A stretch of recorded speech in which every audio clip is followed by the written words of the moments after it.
So I just want to start by tying up a few loose ends from the previous interview. There are two aspects. One is we ended it with you saying that there were several million, if I'm not mistaken, probably 100 million wireless local loop telephones installed by around 2001 or 2002 all over India. What exactly are the figures? And so I think you got it slightly wrong. So basically, you have to look from a wired telephone versus wireless telephone. So of course, both is talking about local loop.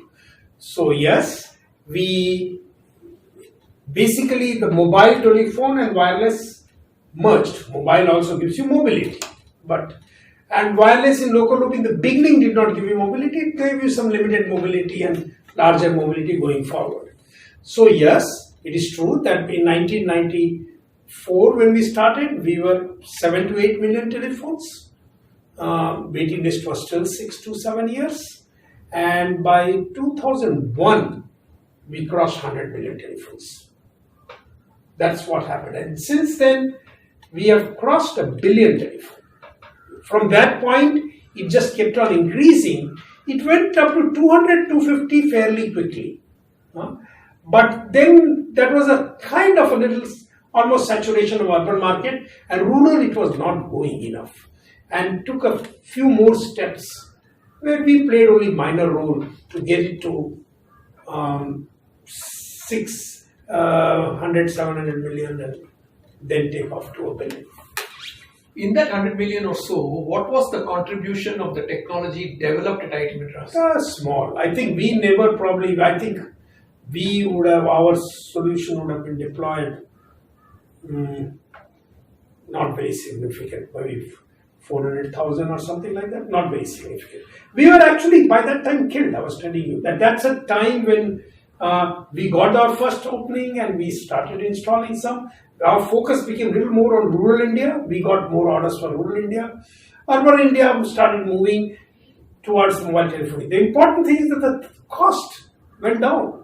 So even the mobile telephony, which was at one time very expensive, basically came to the level of what we are talking about. It fell down below 10,000 rupees per line. And today to install a telephone, the fixed infrastructure cost is probably between 1,000 to 1,500 rupees. And then the cost of handset, of course, it varies all the way from very small amount to very large amount. So the basically wireless, we brought in wireless. That's all I can sort of say. Yeah. Did it benefit some other countries more significantly than it benefited India? No, because like we did not Madagascar, for example. Yeah, but small Madagascar. Then Tunisia. I think there are a few countries we deployed. Brazil, we got orders, but then the Brazilian crisis took place and our system was stuck in the port.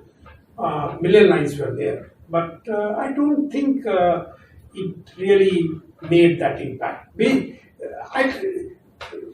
Almost 3-4 years of paralysis. In this technology, we are pushed behind. Anyway, we didn't have the kind of might that the rest of the companies have. And 3-4 years of paralysis. I think till 95, 96, we were probably ahead of everybody else. And then 96, and then we started declining. If I'm allowed some speculation, suppose you were given full support around 95, 96, how would it have influenced the mobile phone revolution? I think the major difference is that we are now importing everything. We would have been not only making any things, but also exporting. I think that is the major. But if you ask me, full support, we were technologists. We also needed somebody very strong in business to have pushed this. So even if the obstacles were not there, I think we would have gone only so far. I have learned it over time that it requires, one is the technology, another is the business mind that I will make it. The game that was played by Reliance Jio. If that kind of strength was there and so I say we will take it all over India and take it all over the world. We don't see any reason why we wouldn't have been a serious player. Now we are struggling. We are struggling to the extent that with the 3G when it came in and 4G, we had practically no patent also. Of course, we are not making handsets, we are not making base station, we are not making any of the infrastructure. We regrouped ourselves quite a bit and got all IITs involved and started sort of saying, can we at least start owning patents in the international standard? And but what we found is that we are coming in late, and though we had some very good ideas and very good patents, our patents were just not made part of 4G technology. It is only the late stage of 4G technology and the early 5G technology that our patents have become an essential patent. But the game still goes on. We now have in India, in the Indian groups, led by Center for Wireless Technology in Center for Wireless Technology, here located at IIT Madras Research Park, and with association with IIT Kanpur, IIT Bombay, IISc Bangalore, several other institutes. We are working together trying to, IIT Hyderabad was playing an important role to try to get patent portfolio, and we have got some very good patents. So we have created probably 100 top class scientists in this area who can compete with the best. Of course, China has much larger number, but most other countries don't necessarily have too big a number. So we do have significant patent portfolio, but even now the game continues. That deny us. Now the other countries, their patents going because some companies back it. Huawei was pushing for some patent. The Ericsson pushes for patent. Qualcomm pushes for patent, and that's how the patents get in. We still don't have that kind of company. To some extent, Jio has started doing this. Jio sometimes helps us, sometimes does not help us. So to some extent, we get help once in a while. But the question is, can India still think in terms of making most of the products in India and use it in India? Because India is a very large market. 1 billion telephone. Tomorrow 1 billion 5G telephones will be there.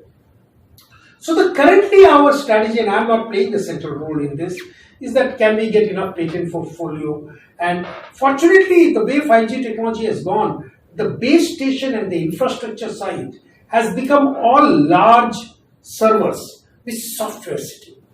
And in that software, today, because all the things that we have done, we have a play. We have several groups. Tech Mahindra is one of them.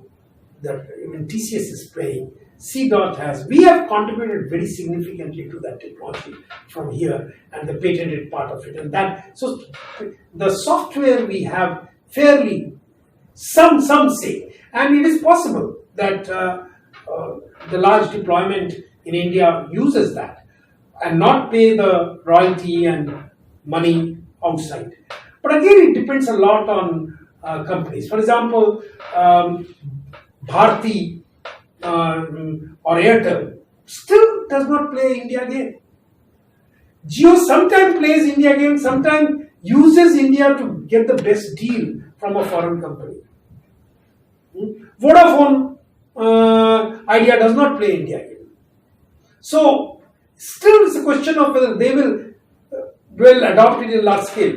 Whether the government, of course, government is now recognizing that we have something sitting, and why allow Indian money to go out. So to some extent, the government is helping in sort of saying, okay, use this. But what extent regulations will do things, we do not know. As soon as something like this starts happening, we also find that some of the large companies like Qualcomm or Ericsson will come and meet PM saying that we want to invest in India so much money, but only if you do not allow the Indian technology to go through. Today we have got the Indian technology as a part of the 5G standard. But this is a part which can be ticked by any country or crossed by any country. So it's still, in that sense, an option. And Indian government, of course, had ticked it, but these Ericssons and Qualcomms uh, um, uh, tries to pressurize on India to untick it.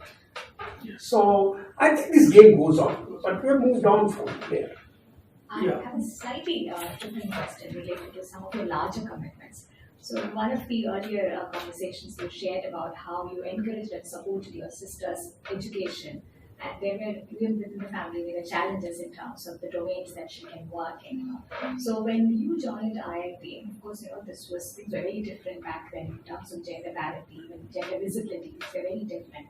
So, were there like hurdles that you faced in terms of when we're trying to do something in terms of gender empowerment, because that's also one of your. I think I should deal with gender empowerment at some. You want to deal with me now? I can do that, or No, I can. since she's asked the question. But I did want to go on to some other things, but that's fine. Let's me deal with gender empowerment. So we did see a problem.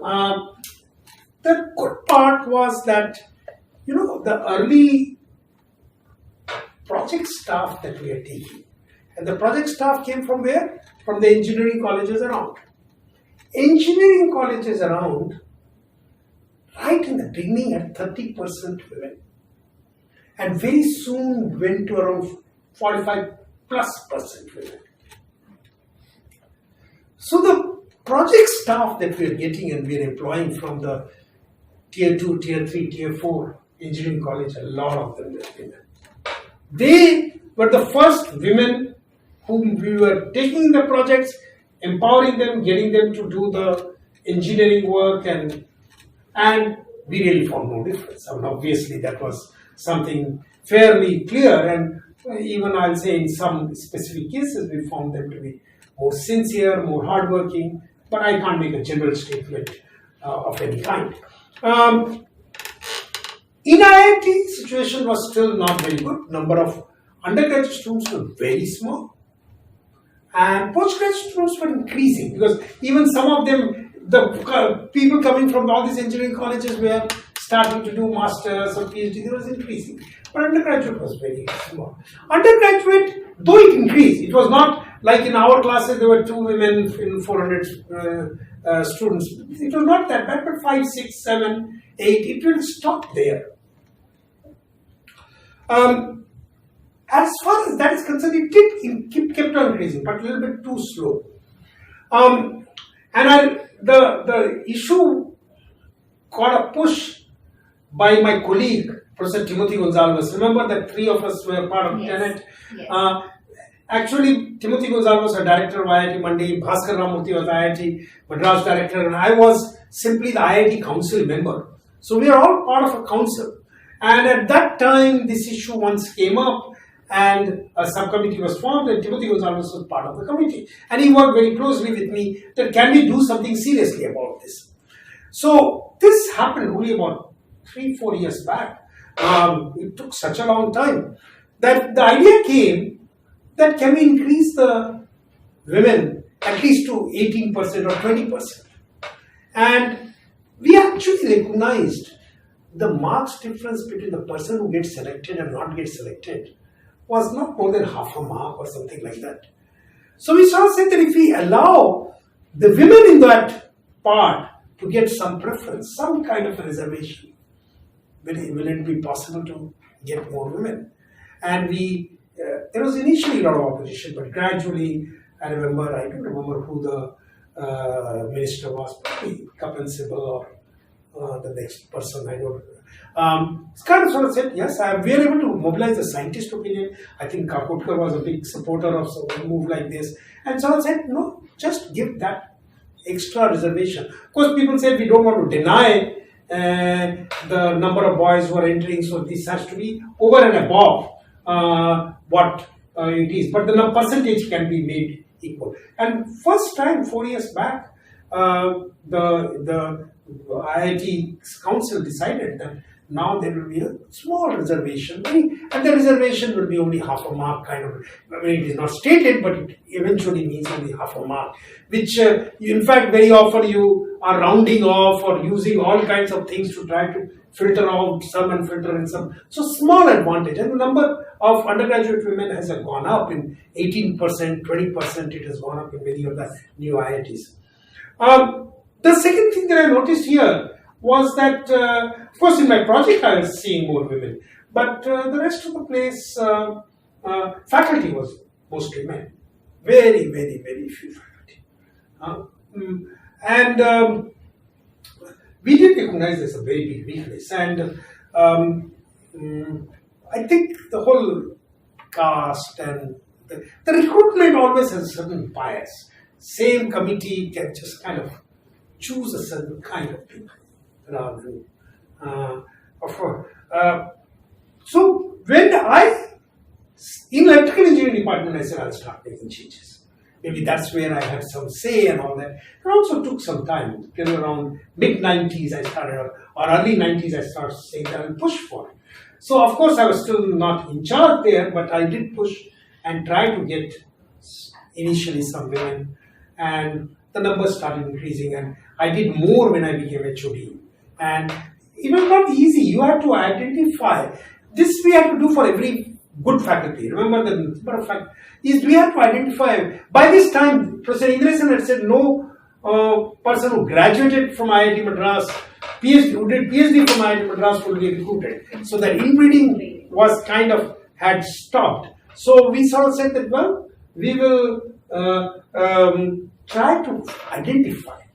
So I even remember going abroad and looking for faculty. I mean, in my regular visits, I will look for and try to talk to the young people that why don't you think of joining IITs and all that.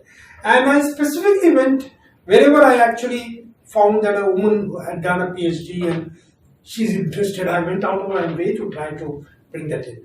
It took some time. Gradually, the numbers have increased. I'm not talking about humanities, which had a little more. Engineering department, it has gone up. The staff situation was getting better because you did see more women coming in. But yes, that issue remains same to some extent. In project staff and all that, I'd say almost 40% maybe women. Yes. Then much later, and actually I would sort of say it was somewhat by design, I also saw it was a more convenient. For example, my whole incubation cell consists of the whole full leadership is only women. RTBI, Rural Technology and Business Incubator, first 7-8 people were all women.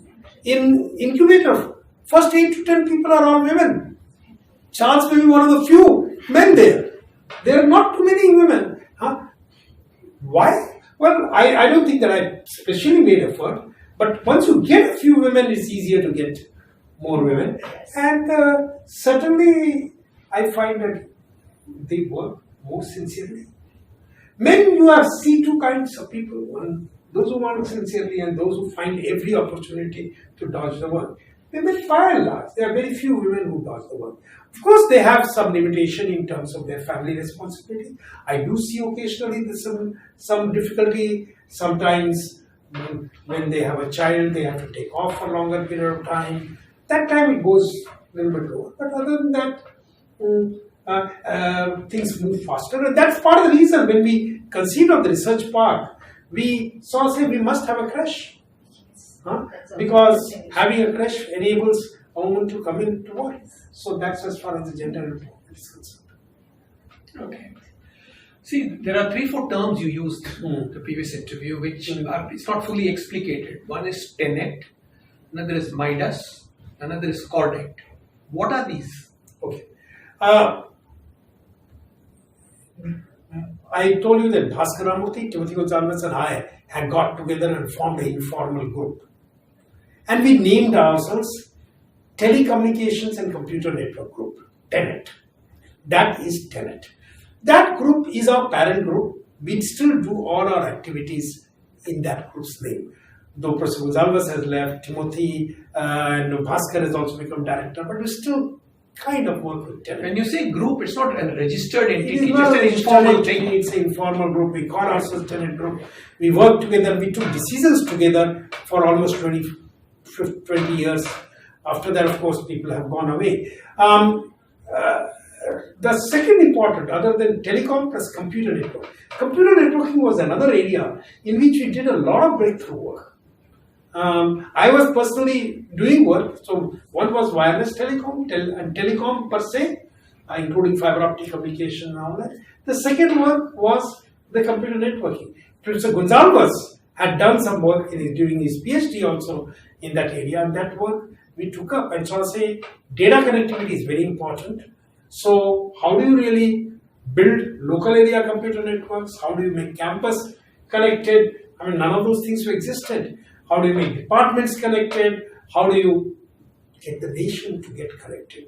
This was always our priority. And in fact, in wireless in local loop that we also made, the data connectivity remained important right from the beginning. We are doing anyway digital. So we sort of say in addition to telephone, it will always provide data connectivity.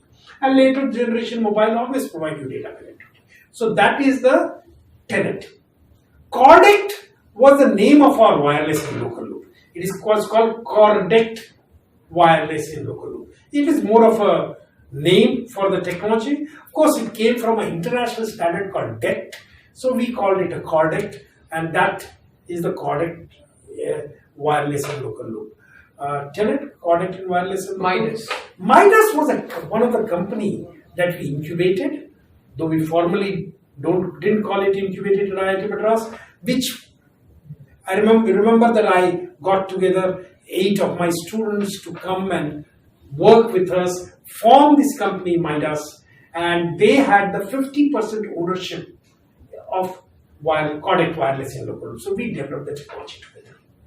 Fair enough. Okay, so now in your story, we are roughly around 2000, 2001. The dominant work throughout the 90s seemed to be in telecom. So I want to point out, I have told you half the story. The other half of the story is an equally interesting story where we actually went on to computer networking. And we simply started initially with Ethernet, which was a standard on which Professor Gonzalez had worked while he's doing his PhD. So Ethernet was the most common technology was available. It was with coaxial cable, you pierced the wire and connected. It's a little complex, but that was the first technology that we got familiar and we started using it. We, however, very quickly jumped into that, can we do the data communication on pair of wires? We first initially thought of the telephone wires, because telephone wires was available everywhere. Now, on telephone wires, one could use a data modem and transmit. At one time, one was doing 4,800 bit per second, 9,600 bit per second. That work was going on. That work was going on in US. We fairly soon recognized and understood that these data cables has a potential of very high-speed data communication. It was actually capacitors put at the two ends for voice communication which were stopping the broadband data communication on this pair of wires. And we sort of said that if you tap the wires just before those capacitive bands, you can do very high bitrate data communication. And basically that all over the world it started, called digital subscriber loop, DSL, data communication. HDSL, ADSL technology on this cable. Because this cable was widely prevalent. In India it was less because the number of telephone lines were less, but worldwide it was very common. Even in India it was not that bad. I mean, we are getting enough lines. Can I get high-speed data communication or something like this? Now, there are 2-3 problems that we encountered. Our pair of cable wire, pair of wires, etc., were a bit longish because the number of telephones were small and were not in very good situation. But that did not deter us. And we found that data communication on pair of wire is somewhat akin to data communication or wireless. There was difference, but same digital signal processor. It's a similar kind of processing, but of course different algorithm, and you can actually send on data communication onto this. So this is something that we took up. One of the most interesting things that took place is that there was an Ethernet in electrical sciences block at IIT. There was Ethernet in building sciences block in IIT. There's no connection between the two. We sort of said that suppose we put a pair of wire, we extend this. We couldn't do coaxial cable because the distances were a little larger, and normally Ethernet on coaxial cable didn't work that distance. But if I put a pair of wire, either I take it from telephone department, I go to the telephone exchange at an end block, loop it and take it to that is one way. Other is, can I even lay a pair of wire somewhere even partly overheads, and can I do data communication, the DSL. So this was the early thing that we thought of, and we sort of said that we will do an Ethernet to DSL bridge. So Ethernet to DSL bridge is one of the early technology that we had developed in 93, 94. And just like we had a codec wireless and local loop group, we actually soon developed as larger, very, very solid group on data networking. We're using the same DSP, same kind of things, and we had a partnership with Analog Devices which was providing us all support. So maybe not 94, 95, 96, we started doing this. While we are doing it, we are becoming very good at that. I had some absolutely top class people who could, youngsters, again coming from tier 2, tier 3 engineering college, who could actually do this. And Professor Gonzalez was quite good. I had myself a lot of knowledge onto this. So we started using DSP in all kinds of peculiar manner for switching data. We said, why can't we do a switched connection instead of a simple bridge? Now, this kind of thing, when we conceived of, also got Ray Stata interested. Ray Stata, chairman of Analog Devices, which was helping us. So I was saying, oh, if I'm doing something like this, this is a pioneering technology. This can be used all over the world. So in fact, he encouraged us to do this work, and it was using his components, Analog Devices components. And we started building this. And he said, okay, encouraged us to build another company called Banyan Networks here. And in parallel, he decided to set up a company in US called Acacia Networks. And Acacia Networks and Banyan Networks had a tie-up where Banyan Networks will do the technology, Acacia will take it and market it all over the world. And we developed this whole technology. Very rough because they were all managers sitting there. They didn't understand the technology.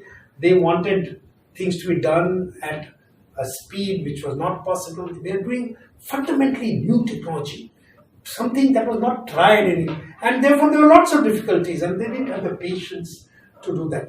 But finally we managed to do all of that. And that first product that we made, an Ethernet switch, a 24-port Ethernet switch, we went and put at Interop in Las Vegas. That's the largest exhibition of computer networking in the world. It takes place every year. We went and displayed that. And we were doing Ethernet switching, and there was Cisco which was doing Ethernet switching. Our performance was superior to that of Cisco. There was no other company in the world which was at that time doing Ethernet switching. Ours was superior. And we won the Best of the Show award. This was in 97 as far as I remember. And Fujitsu decided to tie with us and take the technology and all that. So here we are making all kinds of Ethernet switches. I'll tell you, within India, I told you already BSB and ESB bridge, and then bridges over the whole campus, several buildings, academic zone. We actually built that. We are experimenting with this and we are trying this. Then we started seeing a very interesting demand, and there was one Rajendra Mutha of Excellent Computers, who he is currently the chief operations engineer here in research park. Believe it or not, he will go to factories and they had one part of the factory operation on one side, one part of the factory operation on another side. Both were getting data network, but the distance was 1 kilometer, 1.5, 2 kilometers, and he will suddenly put up bridges and connect that. He would go to the airport, one side there was one building, other side there was another building, but there was a telephone wire. One could always find a spare telephone wire and one could put this. We went and did all over that, all over the country. Of course, no government recognition, no government nod, nothing. This was not even understood in the government, but we did that. We actually did a lot of such things in the country. But then, unfortunately, our counterpart, Acacia, didn't go very far. They couldn't really move. We also could, with the architecture that we had done, we could only go so far. The next generation, if you wanted to get a higher speed, you really needed to make dedicated chips. And we are not the one who are making dedicated chips. There are other companies in the world which have started making dedicated chips, and they surpassed us. So, but huge learning experience, huge confidence for us that we can really do the thing. And by now, we are doing enough data networking also from on wireless. And we sort of said, well, the next step is to connect the villages. And our biggest step around 2001 onwards was to provide telephony and internet in every village. Now, and we would do it by wireless. So first thing is, how do we go about doing this? By wireless, we could actually do this. We could put towers and put our base station on tower, and in 25 kilometer radius, we could go and put the telephone connection and internet connection. So that we started doing, and we created another company called Nlog, but dialogue Nlog. So from one place, we'll connect to multiple villages. And around 2000, we started 2000, 2001, 2002, 3, 4. They were the first one to have connected something like 4,000-5,000 villages around the country. In Tamil Nadu, in Andhra Pradesh, in Karnataka, in Gujarat. Met the then Chief Minister, and the Modi, he sort of said, connect it here. We would go and find out and connect that. We went one step further. We will not just provide telephone. Telephone was still very much a part of Government of India, DOT, and they had their own ways of doing this. This were doing totally in a private domain. And we therefore provided telephone, but also provided internet. Now, what do people do in internet? Along with internet, we will create what is called internet kiosk. You have probably seen that. And we will therefore put a computer, a power backup, and connect it to the internet. And then what do? Well, we provide all kinds of services. Mailing, messaging, etc. were the first services. But we were not happy with that alone.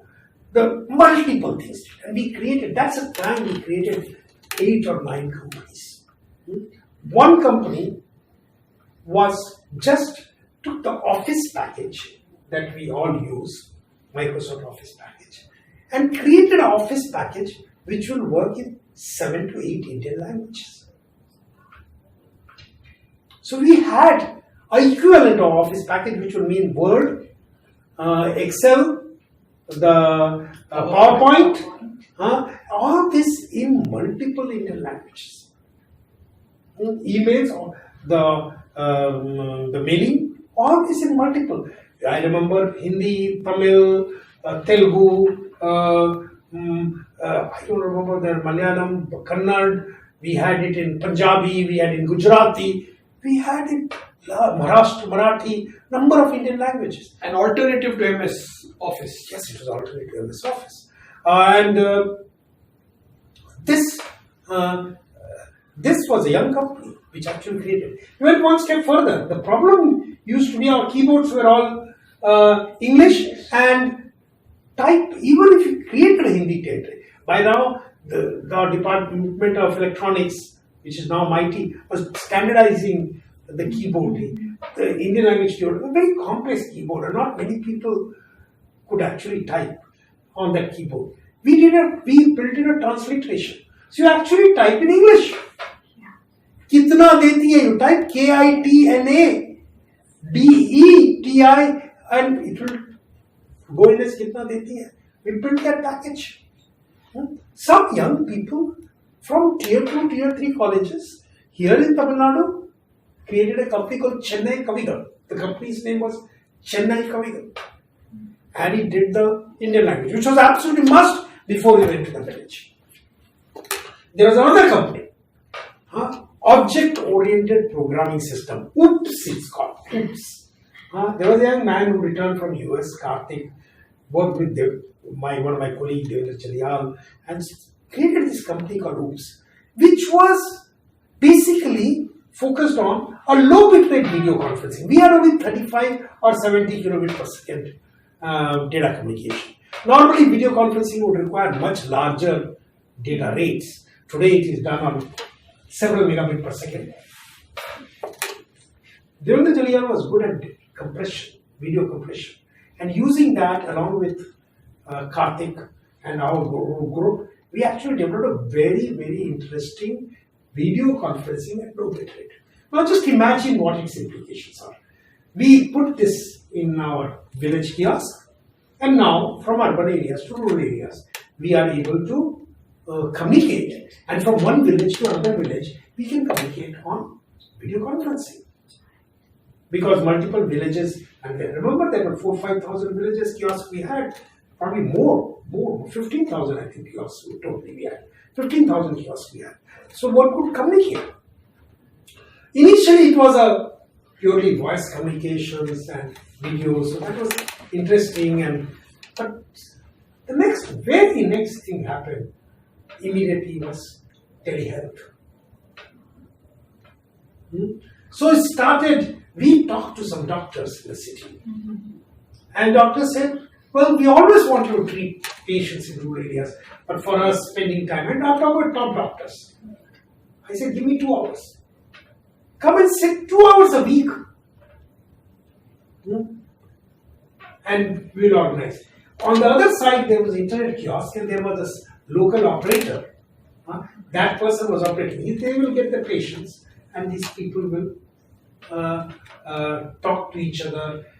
And while we're doing it, people sort of say, this is fine, but talking is fine, but wish I could just do the temperature. Wish I had taken the pulse, blood pressure I could measure. And then came another company, Neurosynaptics, another set of young people who walked in and said, we'll make a kit which will get connected to the computer and we'll have a blood pressure measurement, we'll have the temperature measurement, we'll be able to put a camera so you can look at the eyes and ears, and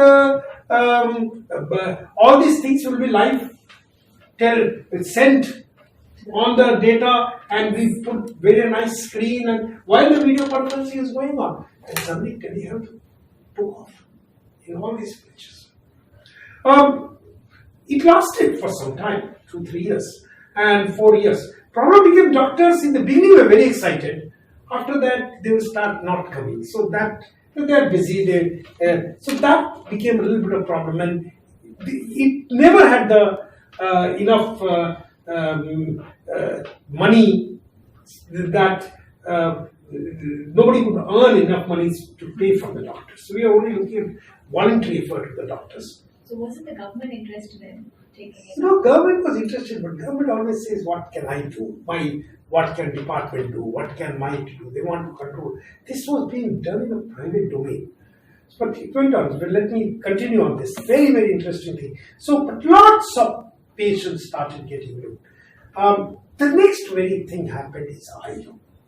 And it happened there. So this kiosk used to be operated by, we used to find a village entrepreneur, a young person who will like to set up, we'll teach them the computer, we'll teach them how to operation, and they will provide the whole services to everybody in the village. And we'll connect them to the people in the city.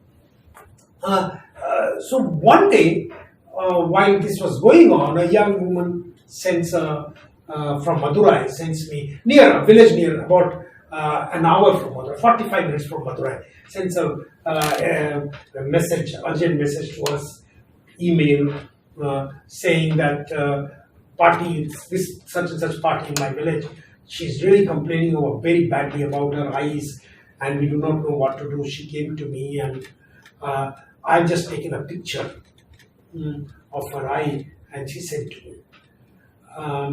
I got it. I didn't know what to do. I sent it to one of the eye doctors that I knew, and immediately he called me and said, "It's very obvious she has very advanced cataract, and it needs to be operated within 36 hours. Otherwise, we'll have a problem."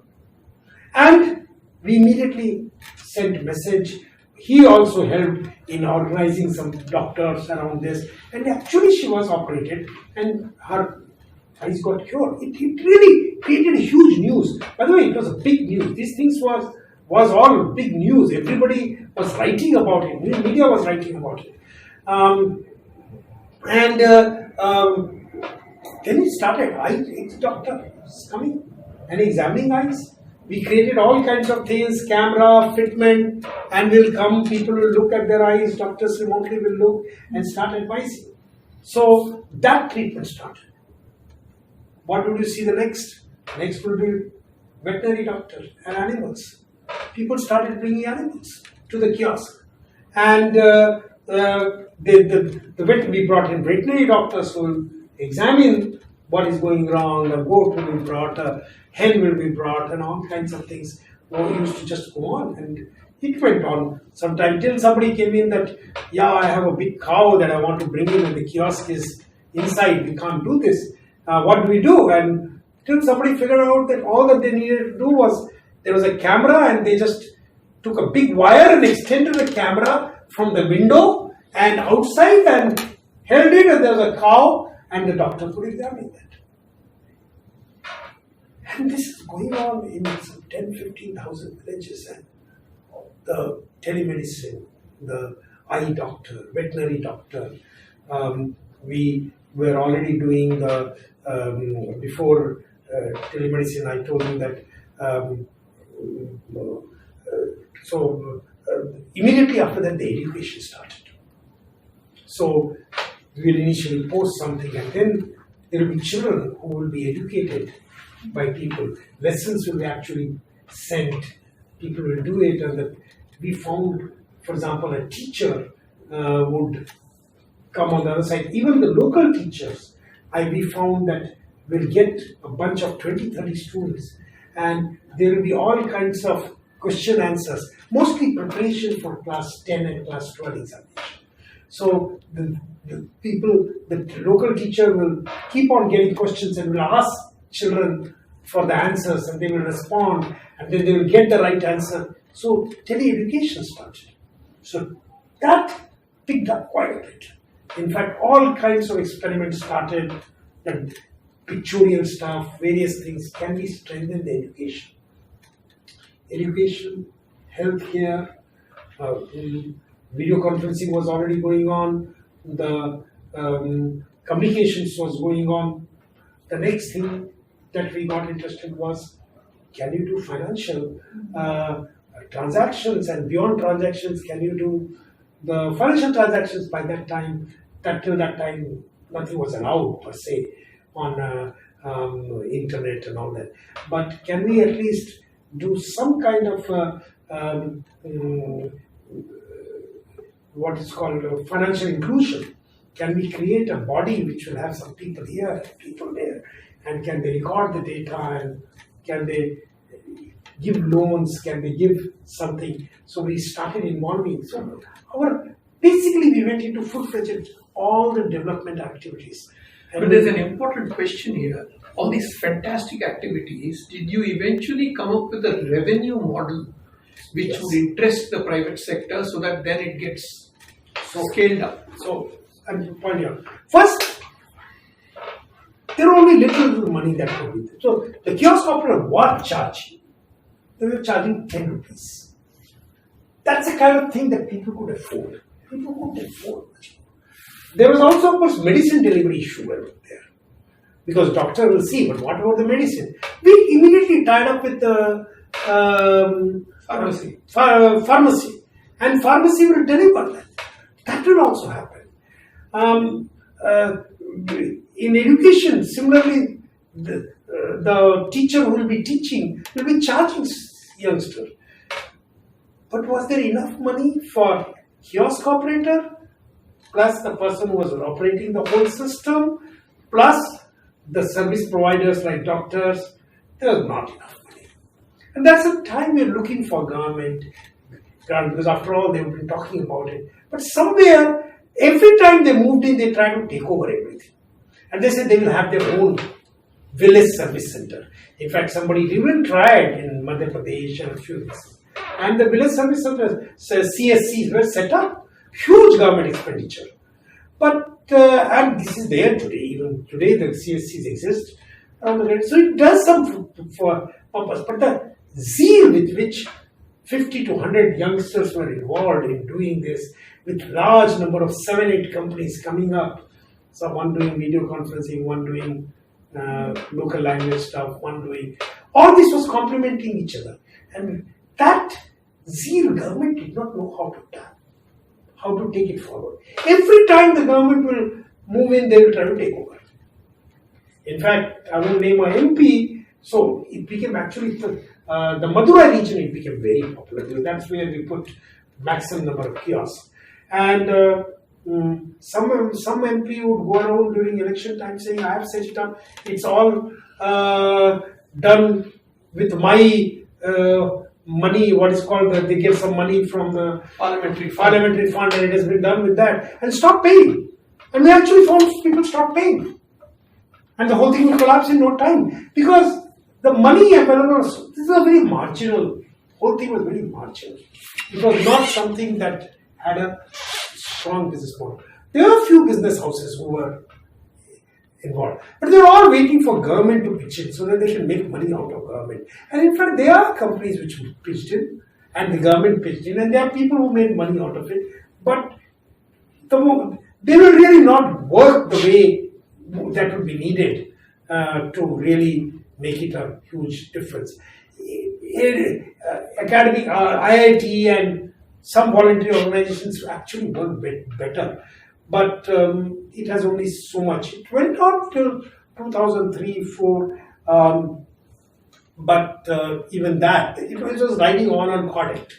And as Kodak started going down, that also started going down. There are still this, as I told you, this service center, and what you can do in the villages first time was starting to be picked up. And beyond that, could we have taken? We didn't have the ability to take it. We did have a few business houses. We would put in, but we even got some grants. We even got some grants from different companies to go and say, okay, in this district, we want to take with saying, we will do it in one district. Let somebody sponsor. So we did get somebody to sponsor in one district. We will put 50 to 70 kiosks. So that was all getting done. Beyond that, somebody else was needed to take it to scale, and it was not we, IIT professors. We couldn't do it beyond that. The people that we selected for leadership in these companies and the people who joined as leadership could not go beyond a certain point. We also find one thing, that the corporate leadership, good corporate leadership requires, in the beginning wants, right from the beginning wants very, very good salaries and all that. And those kind of salaries, etc., cannot be sustained unless there is a large investment and company grows into large. The concept of venture capital was not there at that time. So this was here and there, small race data invested a little bit, somebody else invested. So that's the way we actually went on. And it went on for some time. We also found one more thing that took place in for example, in law. There are few people at the top, or nearly at the top, who made money out of this whole thing. So that we are not able to, even though we are sitting on the board, we are not able to even manage the whole thing in the manner. So it was a place with lots of people visiting. People will come, we will take them, we will fly to Madurai. But Madurai was the closest. Everywhere else you needed 2 hours or 3 hours to go from Chennai. You could go 3 hours, you could get there, but 3 hours. Madurai was about 50 minutes from one, so we could do that. We did it in multiple places, so we did that. So this was going on. I just want to ask one question. Yeah. You mentioned the number of companies that evolved around this ecosystem, as it were, right? Institutionally, organizationally, how are these companies connected to electrical engineering department, to IIT Madras? So that till that time, we didn't have a formal incubation. So remember, all these companies are companies formed elsewhere. We have a project partnership with them and they were operating. We'll be building technology together. We'll jointly own it. That's it. So in fact, the whole structure did not exist for each of these companies to grow. They are very, very good youngsters, these companies. If today it came up, each of these companies could result into a big company, potentially. But, so I'll tell you a few more things. I mean, there are three things that were fairly important. One thing that happened, and I was able to attract very top-class people. One day I got Wagul to come with him. First see what we are doing in our department. We have set a demo lab which more or less showed what it is. And you could actually connect to the people in the village and talk to them and all that. And all this was shown. And I even convinced Wagul to come with me and go to one of the village kiosks. And I told him that, sir, one of the big things that you have been talking about, that taking banking to the village is so difficult because the cost of people and infrastructure there is very large. Why can't we set up an ATM in every village? I remember asking. He turned around to someone and said, it's a very good idea, but Ashok, it cost at that time 8 lakhs rupees to set up an ATM. And then some more for electricity and other things. Electricity was very poor. That was hurting us like anything. Communication problem we had solved. We had not solved electricity problem. That was hurting it. Backup, etc. worked only so much and costed a lot. So he told that I would put an ATM, except the cost is very high. It costs 8 lakhs. I kept on pestering him. He said, Ashok, make that ATM into 1 lakh rupees and I'll put it in every village. That evening I came and met a group of people that we have to make an ATM in 1 lakh rupees. Today it's cost 8 lakhs rupees. We put together a team to design and develop an ATM. Which year is this, roughly? Around 2003, 4 maybe. I don't remember the exact time. It will be fine, but I think 2003 or 4. Immediately people tried to understand. We had a brainstorming. What does it take for an ATM machine? What communication? We understood what has to be done. What data has to be done? It has to be encrypted. All those things were easy for us because we were in that area. And then, of course, we had to screen and this thing. That also was easy. The next thing that, okay, it has to have a bunch of nodes and it has to take one node at a time, count it, and get functionality, we could define it. Immediately, next thing came that we have the basic idea. Why don't we look at the inside of ATM? And Wagul immediately had told us that if you want, I can show you open ATM, you can do whatever you want. But I told my colleagues, no, young colleagues, please let us not go and look at it. If we look at it, we will make it at a similar cost. Because we will use the same techniques. And we will be biased and conditioned by this technique. We will never be able to overcome and come with new techniques. So we should try to do whatever comes to our mind from scratch. And once we reach a certain level, we'll go and look at the ATM. That played a very important role. And in fact, today, I use that as a practice. Don't look at what is done. Don't look at, but look from scratch. And I had some very, very good people. And later on, Kannan, who is a now a professor of practice at IIT Madras. He joined us and raised a funded that project also. Say a company. We created a company called Vortex and we started doing this. We actually are able to overcome and do most of the things. Bits and pieces it used to be done in electrical sciences block and we could do this. And there was one youngster, Ajit Narayanan, who used to work probably 24 hours a day to work on this. There was another young woman named Pavitra, and then of course Kannan joined and all that. One of the biggest problems that we were stuck for a long time, that when you get a note, and you get a note, and you see a note coming out, you pick up the note, how do you know it is one note or two notes? The note can come stuck. Initially, the problem was very simple. You have to distinguish between one note and two notes, you measure the thickness. So we tried measuring the thickness. The problem is, the note, as it gets used, it starts becoming thinner. So, if you have only new notes, possibly you could do this. But if you have old notes and two new notes, sometimes it will appear as true. Our objective was, if we detect it as true, we will just drop it and not let it come out. If it is one, we will let it come out. We found that thickness was just impossible. We tried to look at the weight. Depending on the amount of moisture.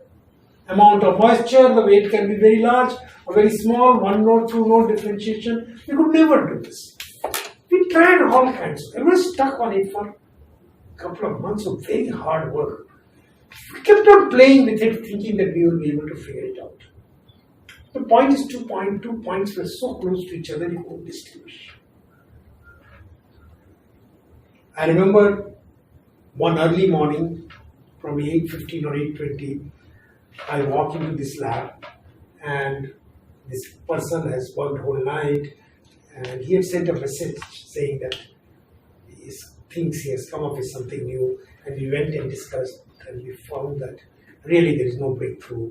We were a little bit kind of not too happy. Around 8:40 or so, another colleague of mine, Dr. Anil Prabhakar, just peeks in. He just happened to be there. He knocks at the door and peeks in and asks and say hello to me and start talking. He says, "What early morning you've been? Looks like you're struggling." And I told him of the problem. So he said, "Well, all that I can see, 2 points are close to each other and you need to distinguish them. You need to do some transform." And I remember immediately that we used to teach this in a course that was specially designed for the first year, where it was general techniques were taught. And I remember giving a few lectures once where I had picked up all the interesting techniques. And one of these techniques was, if the 2 points are very close to each other and you can't distinguish them, you take the exponential. In exponential, the 2 points, even if they are very close to each other, they will go apart. So I remember that, and I said, yes, and we discussed this. So what do you do? What exponential do you take? How do you go about doing this? And that very day, however, next hour and a half of brainstorming, we figured out that if you allow a small light, LED light, to pass through the node, the output that come out is exponential. The intensity. All it required was a small LED, which will not cost you at that time more than a rupee, driving that, and a detector which will also cost a rupee, and the rest will do processing. We actually are able to put together the solution in a day's time.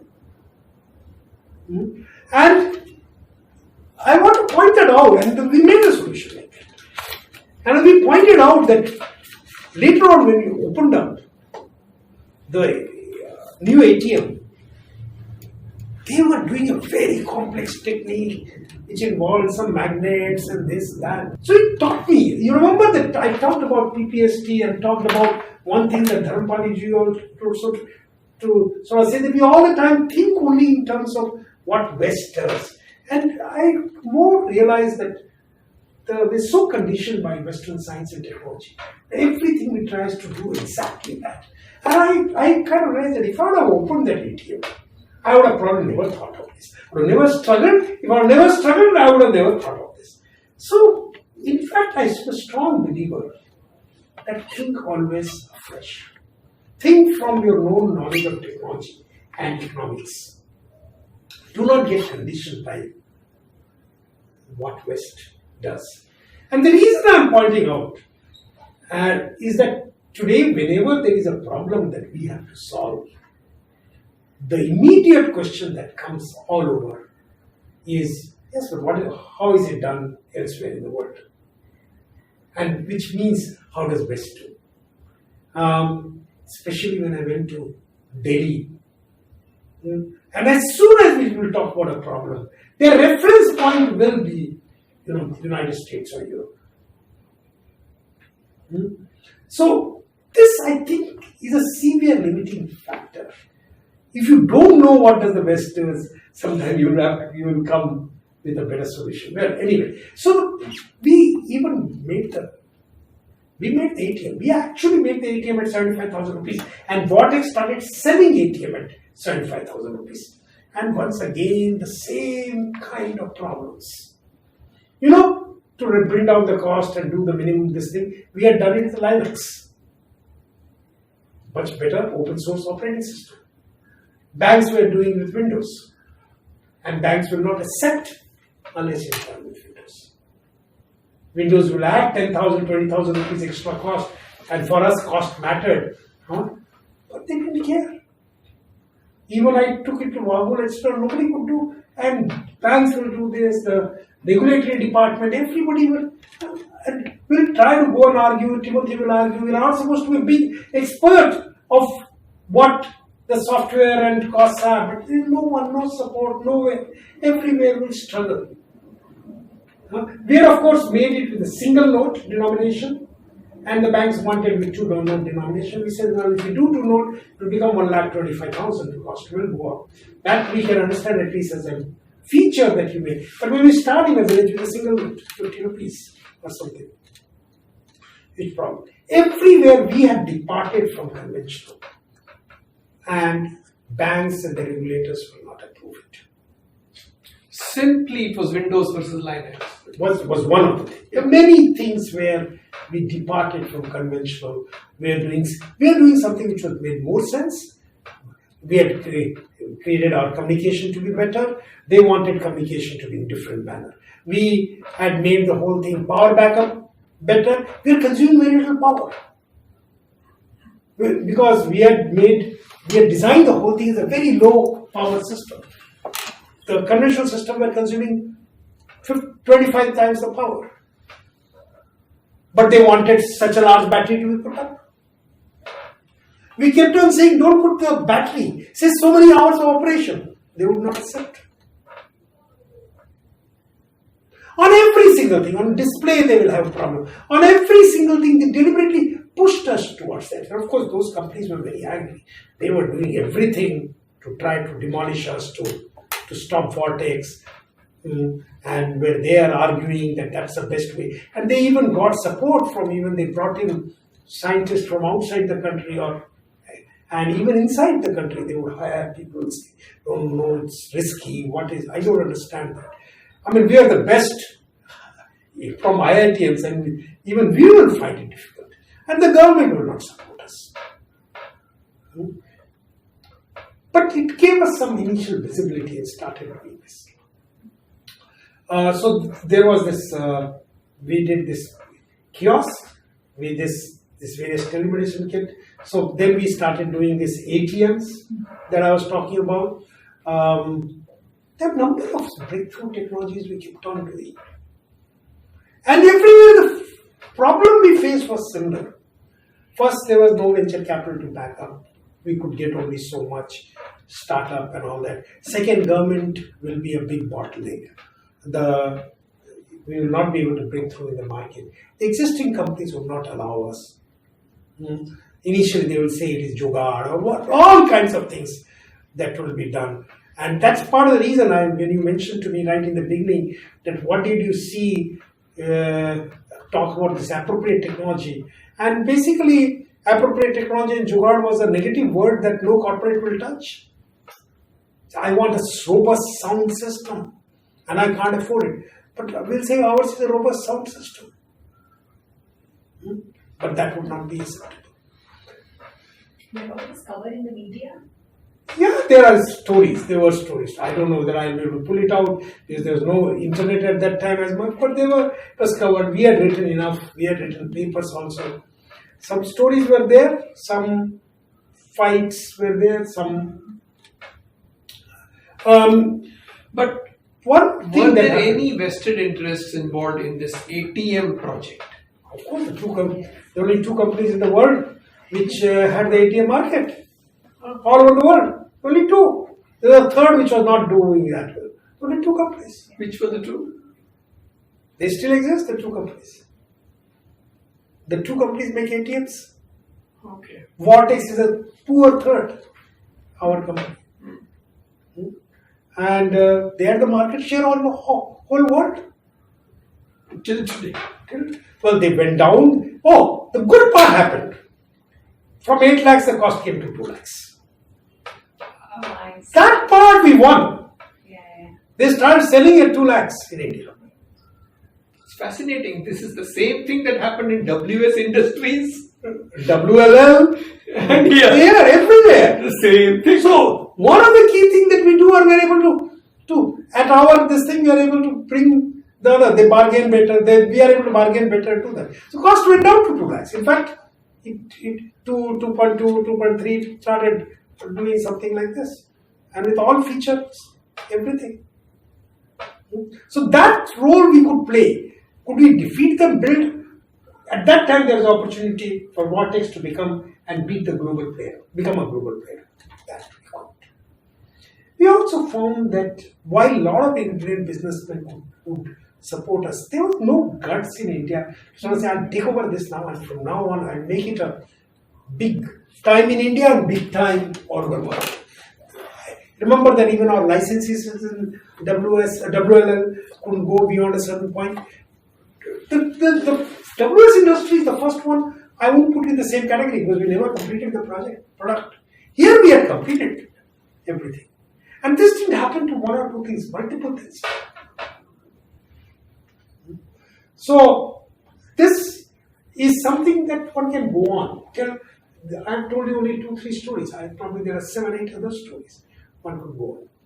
But both in networking and so even in the networking, the breakthrough came up with Acacia Networks in US setting up company, Ray Taylor setting up company to take on Cisco to this thing, and probably we were too weak. A group in IIT consisting of 10 faculty members, 10 youngsters was not enough. I mean, after that, serious money needs to go in.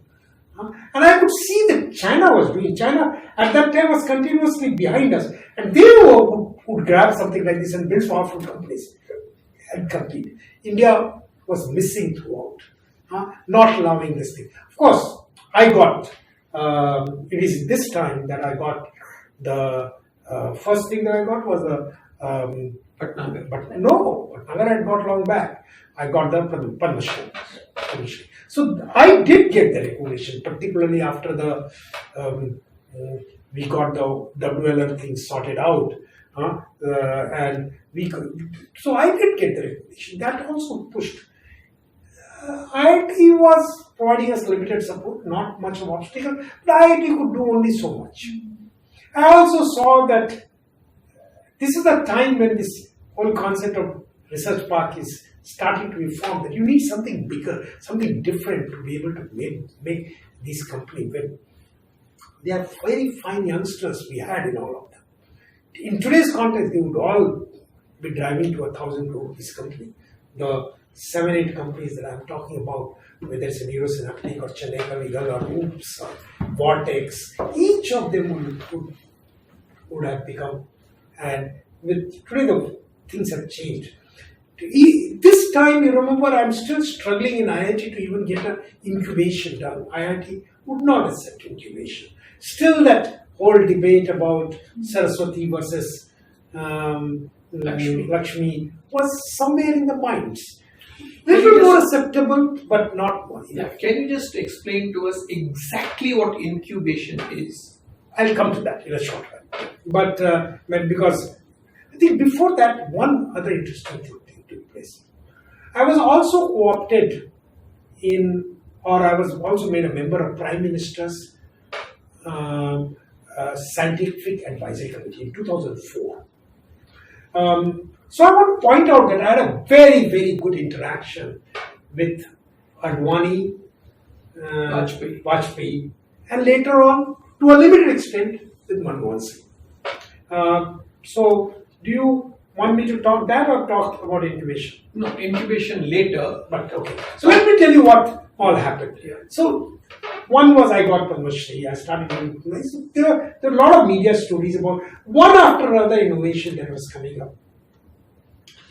And I had friends all over. I had large support from scientists around the world, around the country. And they remember that time the way they stood up. And by and large, they were all admiring, pushing me. So I could see what's called scientific establishment. All the top leadership used to treat me a young kid. That time I was how old? I was not that young, 47, 48, but still 49. Still young compared to, they were all in 10, 15 years senior to me. They're all kind of look at me as a very bright person, push me everywhere and all that. There was a friend of mine, a person named Tarun Vijay. He was in RSS. He was editor of Panchajanya. He became a very close personal friend of mine. And in that struggle of wireless in local loop and other things, he would come here, visit here many times, spend some time with me. I would visit him when possible. And we would share a lot of common things and ideas and what we do. Even though I was not strongly, I wouldn't sort of say I was not a supporter of RSS at all, but we kept that difference and we worked together. He once came up with the idea, Ashok, one of the big problems that we are facing is particularly in many of the tribal areas, there was at that time a lot of struggles going on. Particularly in Northeast, there was even a separatist movement. Some other place, there was Naxalite movement. So he was telling me, Ashok, there are many people dying and there are many kids who become orphaned. So he told me, can we do something for them? So the idea that the two of us will talk, just like the people in the village were training, and they have become very good. I mean, for example, that kiosk operator from Madurai who did this parties, this thing. And she was a young woman, just graduated from school, +2. She became so good in the whole process, became a business person, knew how to handle things. Technologically, she became fairly good. So, and we really believed IT can make a difference. So, several things happened that IT can help create the young people, including people in rural areas, help them push further. So he sort of said, why can't we get these tribal children who have been orphaned? Why can't we create an institute for them, for training them in school and IT? I said, I don't have the wherewithal to create something like this. He told me, Ashok, I only need your name and guidance. You become the chairman of the institute. I'll set it up in Dehradun. ITI, Information Technology Institute for Tribal Children. It is a school. It will be a fully residential school because these children would have been their parents would have died. They would come from class 4 onwards, and next 6, 7 years, 8 years, they will be there, and I'll help guide. And I had, because of my work in the villages, etc., I had come across several people who would be interested in education, teaching, IT-based education, so around the country. And I wrote all of them. And in fact, he is the one who set up this institute, made me the chairman. And so this fine. I think he was an MP also. He became a Rajya Sabha MP. I'm not sure, right? Maybe after he became, or at that time. Probably became that time. So he used his fund for setting up this institute. So on the one hand, I see some MP creating a lot of problem.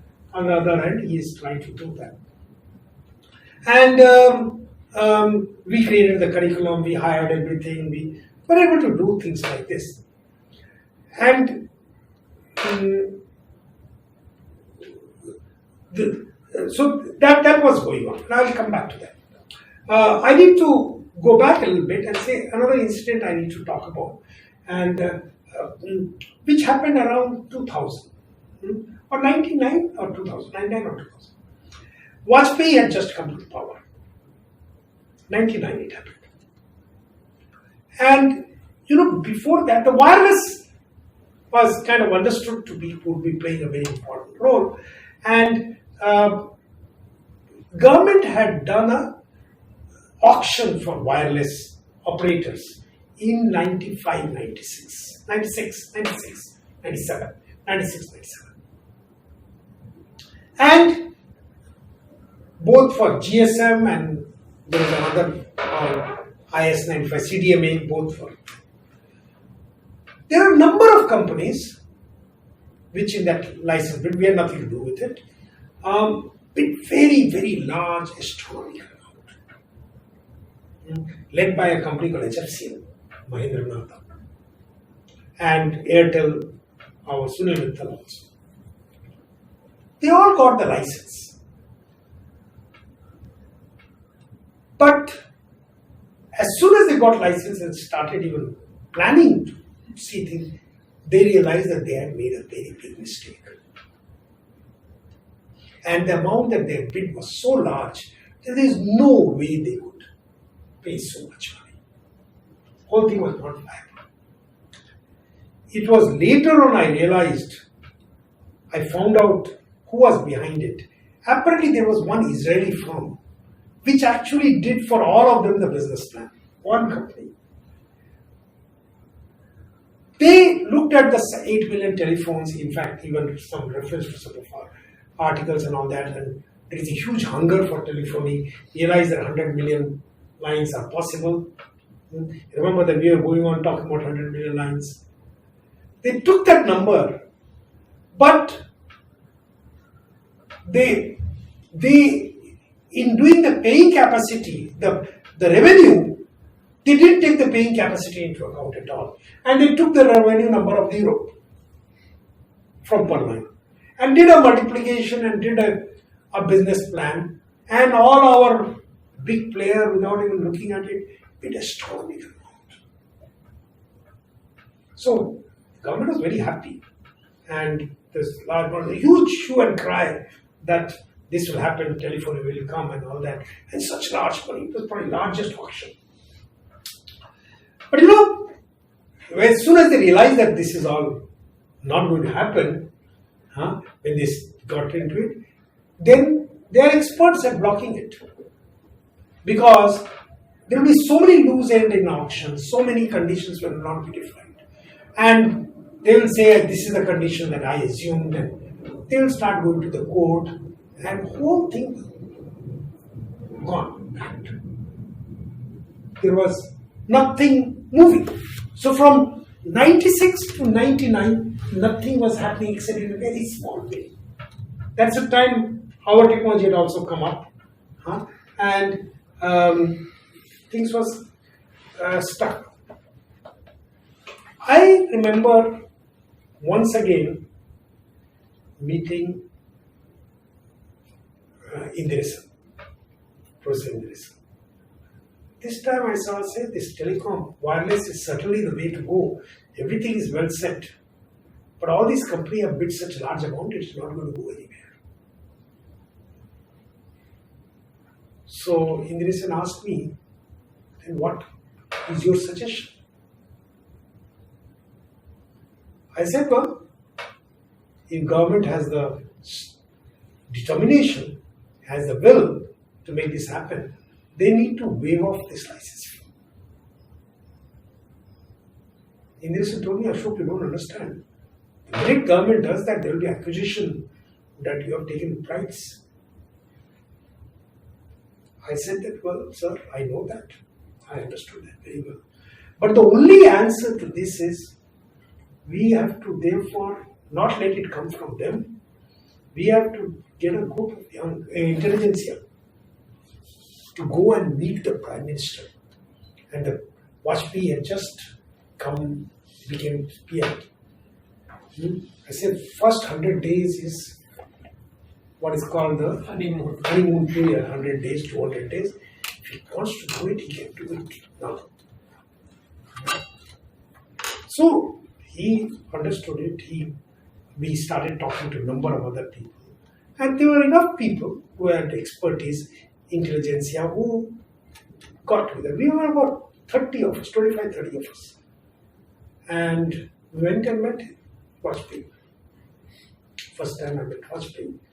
And we presented this. I was, of course, the youngest, so kept largely quiet, mentioned one or two things.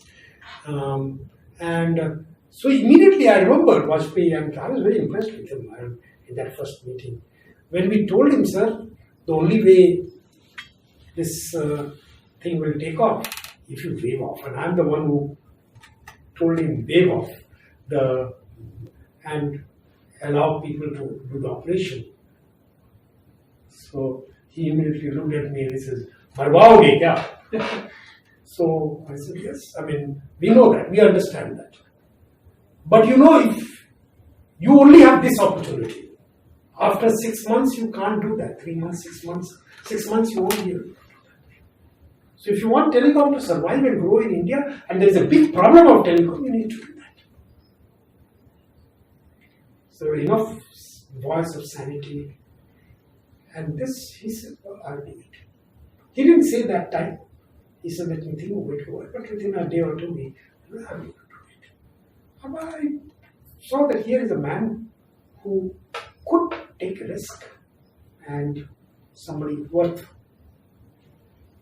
But this Bharti and Israeli group and Israeli group are gone. HFCL, Bharti, HFCL, number of them. for wireless. Or mobile, yeah, mobile. Mobile. Yeah. Mobile as well as WLL, SAT, similar kind. Yeah. So that was my first interaction, and he did it. There was some hue and cry, not very large, and that's what opened up and wireless happened. In fact, wireless wouldn't have happened. So the two good things are happening. One is we are showing that 10,000 rupees is possible. Till that time, all these people are taking calculation 80,000, 1 lakh rupees. In the cost structure also. They are taking revenue very ridiculous. And when they started looking at it 97 after the auction, they saw cost structure was same. They could reduce slightly by bargaining and all that. But revenue was not there. That's the time people were talking about 16 rupees per minute. That's how the telecom and nothing will happen. We have talked about that it has to become equal to landline telephone, and people laughed at it. And when we showed that it is possible, people started thinking. And that's the time we went to, and I remember mentioning to him, we have shown in wireless, it will become the same cost or even lower going forward. Our 10,000 rupees per line was used there. So it took the step, and that's a big thing that's happening. That's the time the log is happening, rural is happening. Apparently, Vajpayee kind of mentioned that I heard that you're putting in the rural areas. Somebody must have briefed him. Sudhindra Kulkarni was I mentioned to you his name later on, but he was there. So all this started happening, and Then eventually all those other incidents took place with Sushma Swaraj and this, and then I got things moving, and I got the Padma Shri, and my focus became analog and trying to take all the technology. For example, we took another technology, how to do consultancy to agricultural scientists. Can we get agricultural scientists to sit and do extension work using this thing? So there's education, financial inclusion, health, every area we started looking at what we could do. Now, meantime, Tarun Vijay had come and said that I want to set up this institute, and I said fine. So I backed him up, helped him, and he set this institute. And one day he called me and said that Vajpayee has agreed to come and do Shilanyas. What? Bhumi Pujan. Was it Vajpayee or Advani? I'm trying to remember. It was Advani because you told me you went on a flight with him to Tehran. Both. No, I did 2 times with both. Okay. So which one was the first one? I think Vajpayee was the first one. So Vajpayee agreed to do the Shila dance. And I was told that I'm supposed to reach Delhi and fly with him on the flight. There are only 6 of us. Tarun Vijay was there, I was there, few of his things. And that's the time we discussed, we talked about a few things, telecom, we talked about it and what I'm trying to do, and he asked about a few ideas. I don't remember much. We landed, we went to the place, and once we are all seated, he was sitting in front of me. Him next was Bahuguna Ji, was UP Chief Minister. This was part of UP. It was Dehradun, was Uttaranchal has not yet been formed, so part of UP. He was there.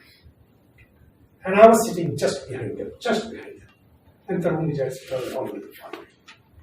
He looked at me and asked me to come to this other side. So he says,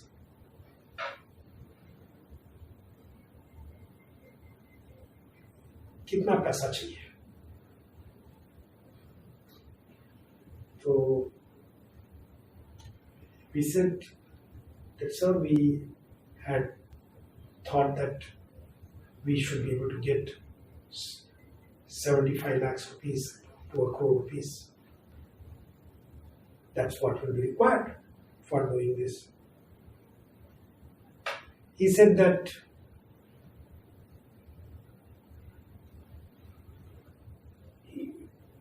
if I announce something, Bahuguna will have to match it. So I think 1 crore rupees, I think. So he says, okay, I will go and sometime I'm going, you people can go and I will tell you, and you go and announce that I have agreed to. His speech, Bahuna's speech is before his speech. He says, if I announce it later on, you're gone. Bahuna will get away with it. He says, you have to announce that I agreed to 50 lakhs. And he will have to match it because I didn't understand. I just went to the mic and told while introducing Bahuna Ji that Vajpayee Ji has just agreed to put in 50 lakhs.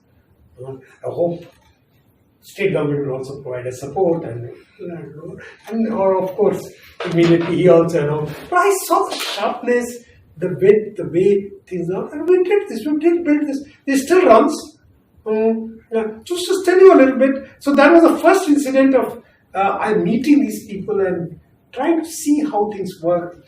And they all were kind of real fond. I got to know Yashwant Sinha. Remember that all this happened after Indira broke down, and so after all opposition, certainly I knew Yashwant Sinha, I knew George Fernandez, I knew all these people. They would invite me once in a while for something or other. So I will sit with them, and they were looking up to some of this. But when the ministries get together, I could see that that's not the way things work in India. Even a great idea, if it doesn't come from established government program, it can't get the backing.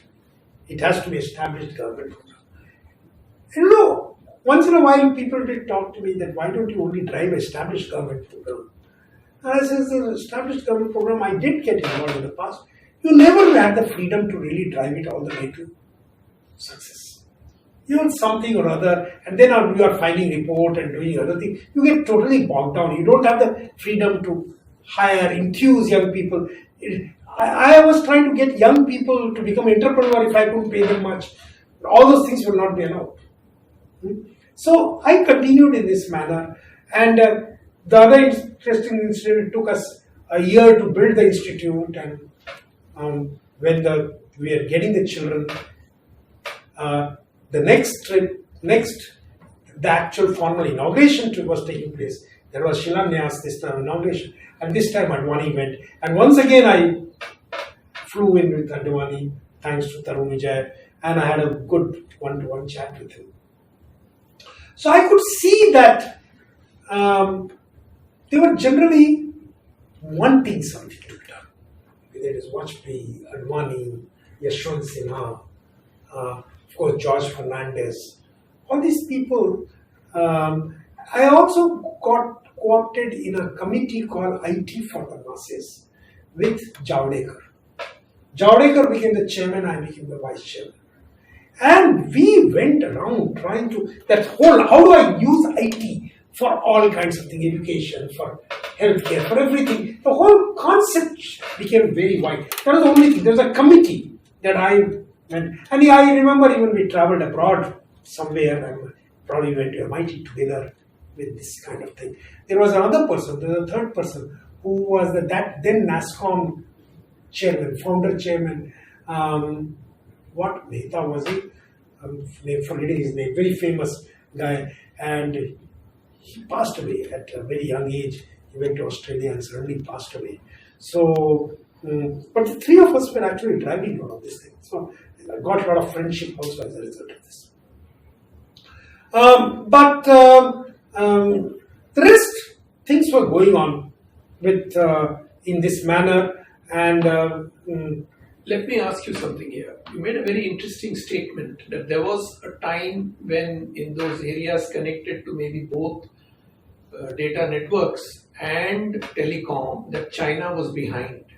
oh yes, Yes, and you also said that, but once China reached a situation where academia was creating interesting breakthroughs, there was a systematic way in which they drove it to completion and society benefited. yeah. So I don't know what role academia played there, what role the industry played there, but I could see the industry developing like anything. I could see government behind them, alignment, tremendous alignment. I mean, I talked about Huawei, how they had taken away our technology. Yeah. I saw everywhere there was a huge. I didn't know China. I of course visited several times, but I could see things happened. Out here, everything is a struggle. All this is a lonely struggle that you have to do, and you can do something. And when government only way government will get involved is when they took over. And when they took over, then you'll have no freedom to do anything. And I avoided that. Once or twice I went into some program, and so you can make at most policy, can't do anything more than that. So it's at this time when the new government came in, and Vajpayee. Not Vajpayee had gone away, and new Manmohan Singh came But in. Vajpayee is the one who also asked you to get into the State Bank of India board, right? Not true. So the new government came in. CNR Rao formed this Prime Minister Scientific Advisory Committee, and he called me to become a member of the Prime Minister Scientific Advisory Committee. Of course, all these other scientists whom were backing me were all there, and I became a member of that committee. Before that, in the previous government, I did go give, for example, I was a person who gave this lecture, Technology Day lecture on May 11th. The first Technology Day lecture was Munimaro Joshi had called me to give a lecture, and I talked about N-log, what I'm doing. So there's a huge appreciation by and large, but nothing beyond that happened.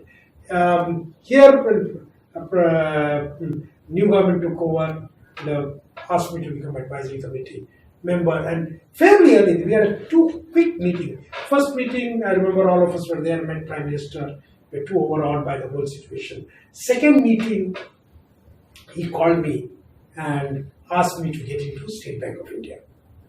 So, and at that time, other than the fact that I had built an ATM, I knew nothing about banking and had no idea. So that was quite interesting. This is Manmohan Singh. Yeah. So I got into State Bank of India board, and I had very good people in State Bank of India. Piyush Goyal was a board member.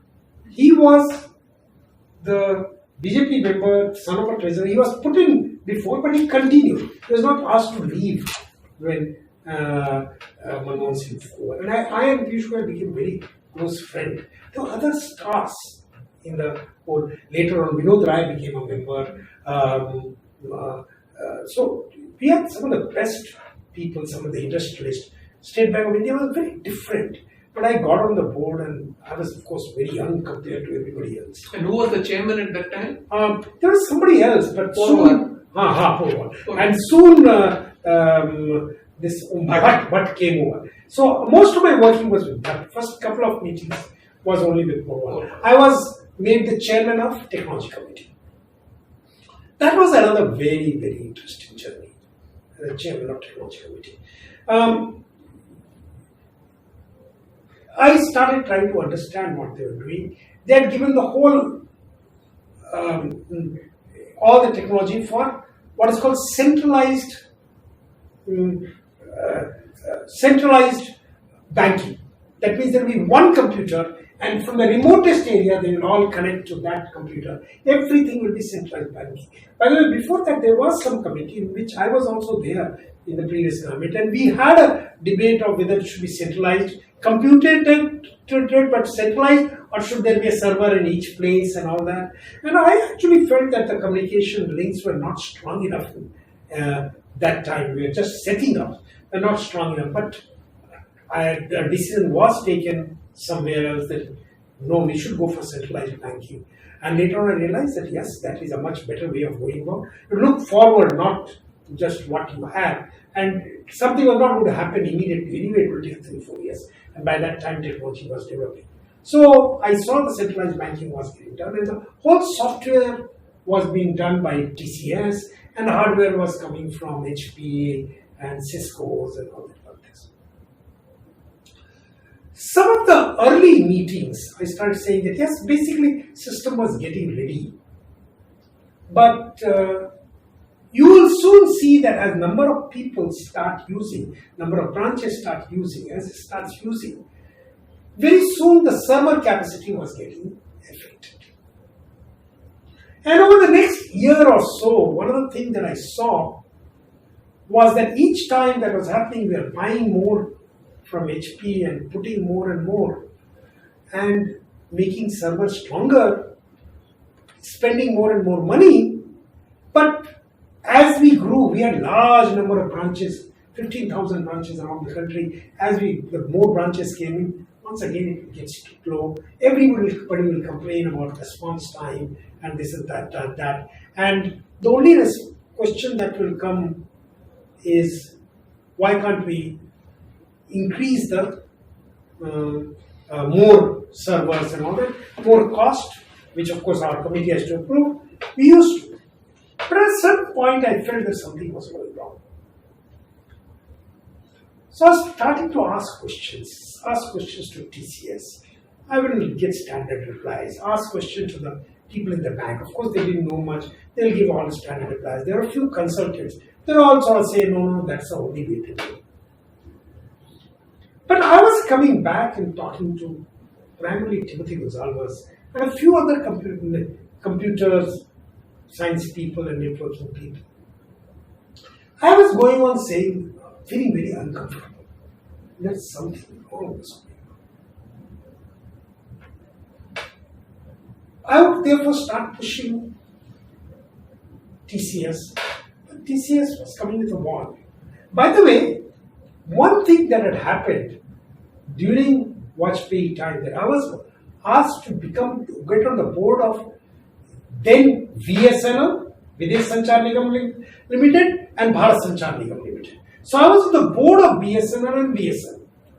And the VSNL later got privatized and became Tata Communications. So I was on the board of Tata Communication and BSNL, and I was also on the State Bank of India board. So I was on very powerful boards by that time, and so I had therefore some accident. Ratan Tata was the chairman of Tata Communication Board, and there were used to be issues, particularly between the government and this. And very often, I am the one who had the technical ability and intervened to help Tata. So Tata started recognizing me and clearly and as somebody who understood. And I started developing a relationship. All this was happening earlier. I have to come back to that because there's some interesting incidents that took place which had an impact on the country.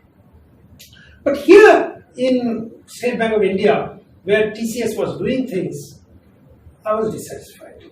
So when the immediate people could not get anything, I tried to sound it out through the Tata Group people that I knew and met Ramdurai as well, who was the chairman of TCS.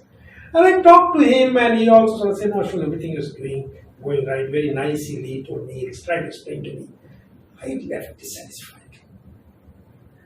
I'm going on telling within the bank that something is not right. They were getting tests done in New Hampshire lab, and the results were also not very encouraging about that. So at one time I suggested that I would like the software, the whole architecture, to be reviewed by an independent committee of technology experts. Initially, it was kind of opposed by people within State Bank of India and also TCS. And TCS had a lot of influence at that time because they were the key. And HP, which was providing hardware. Because some things were going on, but I managed to create it. And I remember getting a few people to start looking at the architecture and looking at what was happening. Not great experts, some professors were there, some other people were there. But very quickly we actually found out that in the implementation that was being done in the software, we are putting together bits and pieces of what TCS had, some things they had even acquired from everywhere. They are not going and systematically analyzing what is the optimum way of doing things. In even if 1 or 2 meetings, you could find big holes. And I started speaking that TCS cannot do this. TCS has to do more. They have to get into this. And there was TCS was a little bit upset with that. And Ramdurai also called me, came and met me that I think you are raising unnecessary issues and all that. And from Tata Group also I heard that we should not take things beyond a certain point, because whatever TCS is doing is the right thing to do. Somehow I was convinced they were doing wrong. Why not? So more they explained, because before that I had doubt, now I was convinced that they are not doing it right. So this is a big challenge, because here there is Tata, TCS, all the top people in SBI, I was a chairman of the committee, they would not push things because it can break things in some manner. The only other software was going on from Infosys. I tried to talk to a few people, didn't get a very good feel or good idea of what could be. They also were just doing it in a whole manner, and they thought they are the best, but they were implementing it somewhere, and I heard similar reports. That's the time I remember having a joint meeting with Ratan Tata and Ramdurai.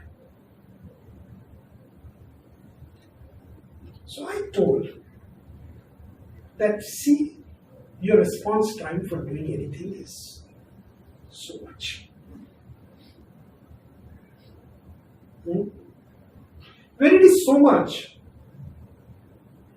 You need more computer processing power, and therefore you need to increase hardware. Sure, we can do that. Who is benefiting from it? Ask this question. TCS is not benefiting. It is HP which is benefiting. TCS is not benefiting. Yes, your more and more money HP or other hardware manufacturers are getting. And their costs were high and all that kind of thing. If you could reduce this response time by so much, your amount of hardware required will be large. And maybe, I don't know whether you can today bargain with SBI to give you more, but suddenly when you take this to another place, you can say you can do it less hardware. And response time is bigger. That will give you something which is edge, and you will become the leader. Somewhere it kind of appealed to them. But then they said it's a very tough task. We have to redo. I said our committee will help. You have to put in some extra resources. We have to redo quite a bit of this. And not to downgrade anybody, but as we started looking at it, we found such horrible way which somebody had done, not in TCS, somewhere else. For example, every time I make a transaction, I have to update one line in your passbook or in your what is called your full file. I have to update one line. What was happening is that the whole file, including all your records, all your equivalent to all your passbooks, were being uploaded to the memory, and then lines were adjusted and one line was added, and the whole thing was written back. Just to give you an example. Whereas in the past, we were just taking the latest and adding one line. Here, from the time you started your account in the bank, all those records will be written into the memory, added, adjusted, and written. They will talk about some checksum, etc. But I said you could create a temporary checksum and redo an algorithm to add that and update that instead. So you're not updating, you are rewriting. When I explained to Ratan Tata and Nabdurai that is like every time I make a transaction, I'm asking a new passbook to be printed. They understood. So there was a attempt to try to clean this for quite some time. But you know what we did? We were able to improve performance by 5 times. Wow. Now these are things which I am not an expert. The experts, some my colleagues, some other people that I took in the committee were somewhat of expert. TCS were somewhat of an experts. SBI, of course, didn't know much about it. They were not technical people.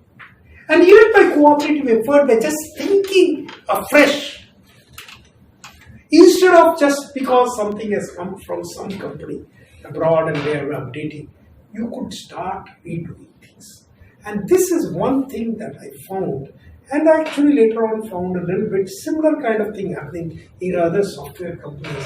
They were so used to just doing patchwork or adding things to what West was doing, and this was the first 10-20 years of their software services was like this, and they were not doing things from fresh. They never think fresh. And I will say that to some extent I tried to, and they quickly improved it, and very soon they got a very big order for Bank of China, which was the only bank which was bigger than State Bank of India. So here, a totally new, to me, all this was very important. In each of these things, you have to think afresh, do things differently. And now we had the same set of people. Of course, they had to get a slightly better set of people. Otherwise, they are putting all fresh people into this. but they learn to do this and the creating of value. I think it's the first time you see serious value creation in products, software products. And of course, today you see Wembu doing it, and you can see that value creation. So when you're doing routine stuff, and India was just doing too much of routine stuff and not doing this in value creation. So this is the incident I remember very well. There was another thing. Of course, I was not liked by State Bank of India. The technical people. Rest of the people loved me. Technical people didn't love because I was stopping them from doing what they want. For example, they were buying a Cisco router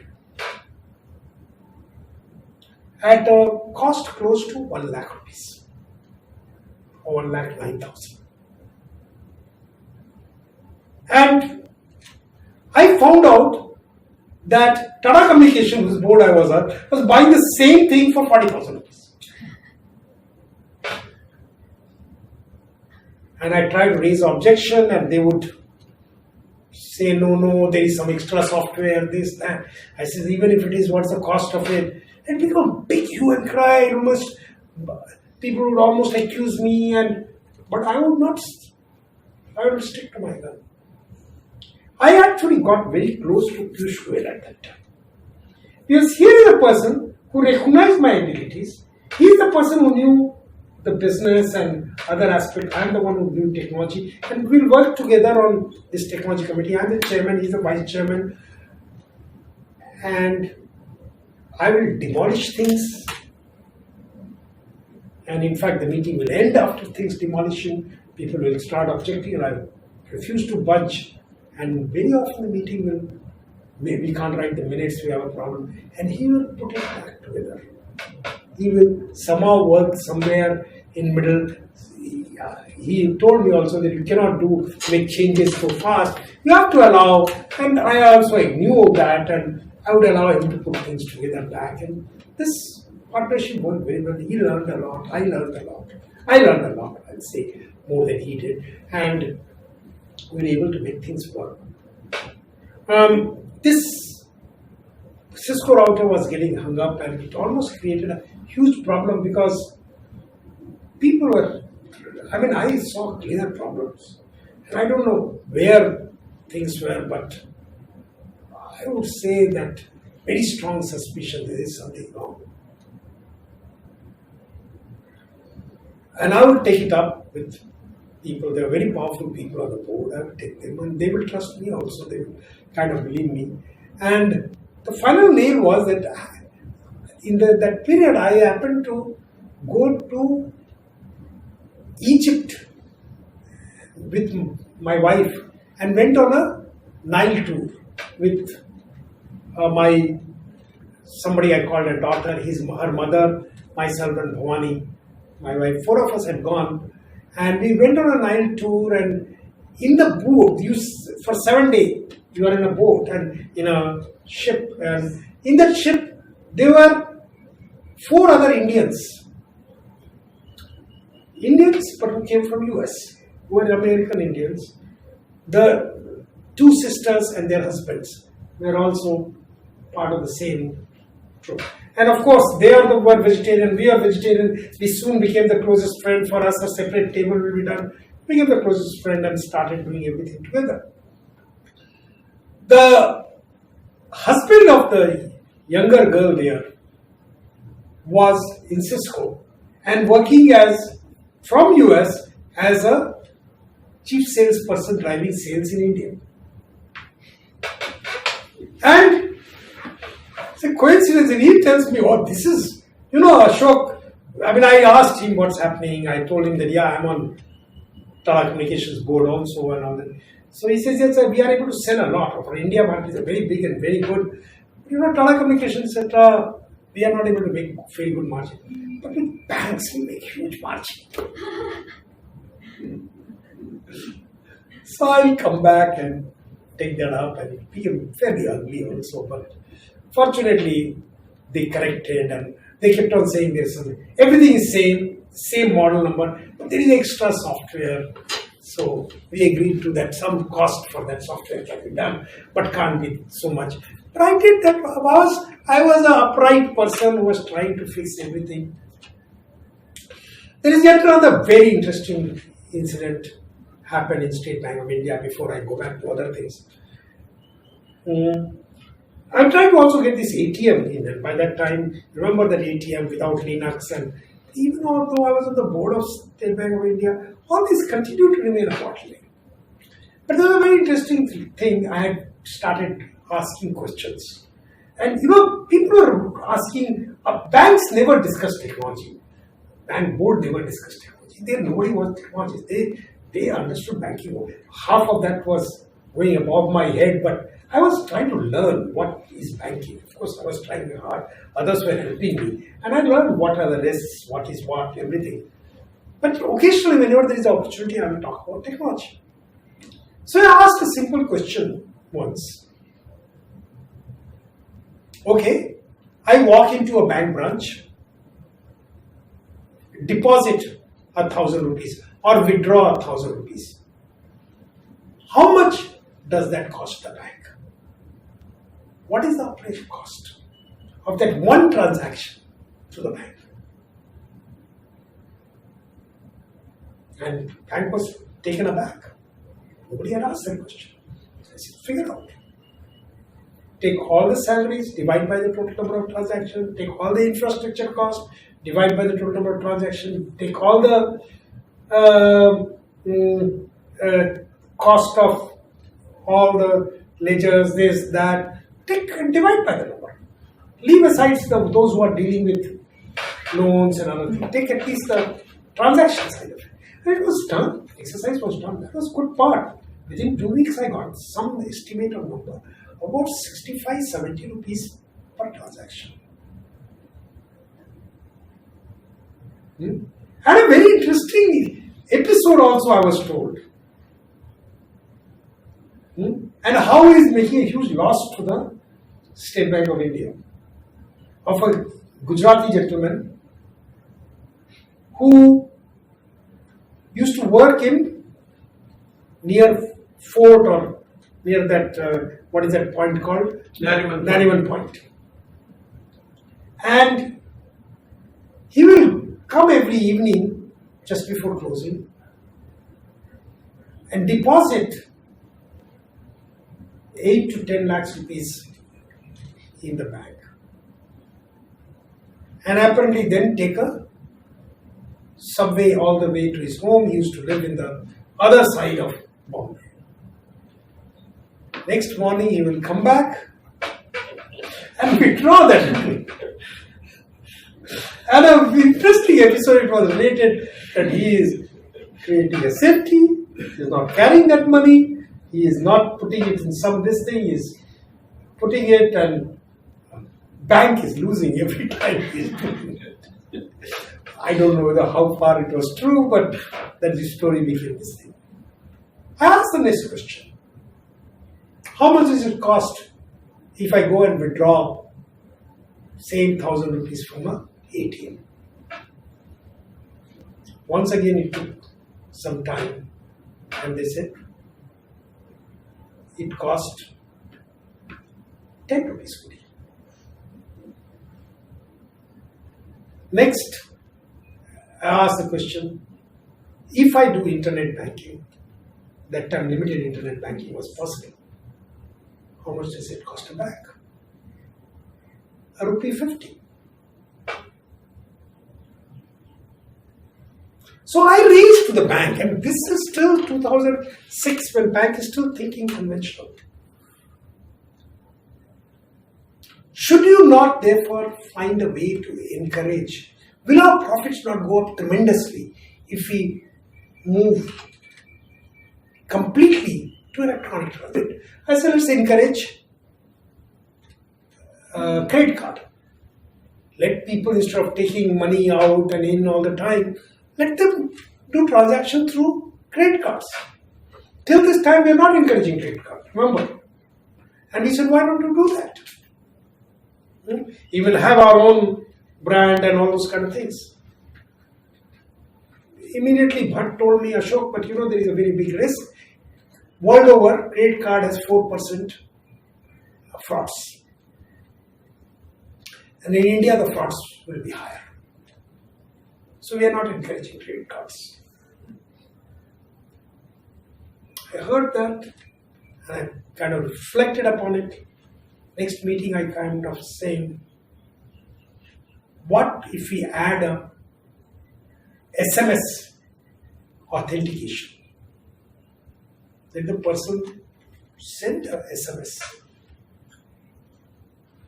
I am the first one who introduced this concept and proposed it to State Bank of India.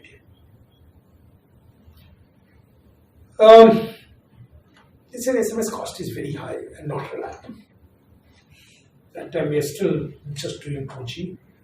Both was true. It was costing a rupee, and for this kind of transaction they were charging a premium.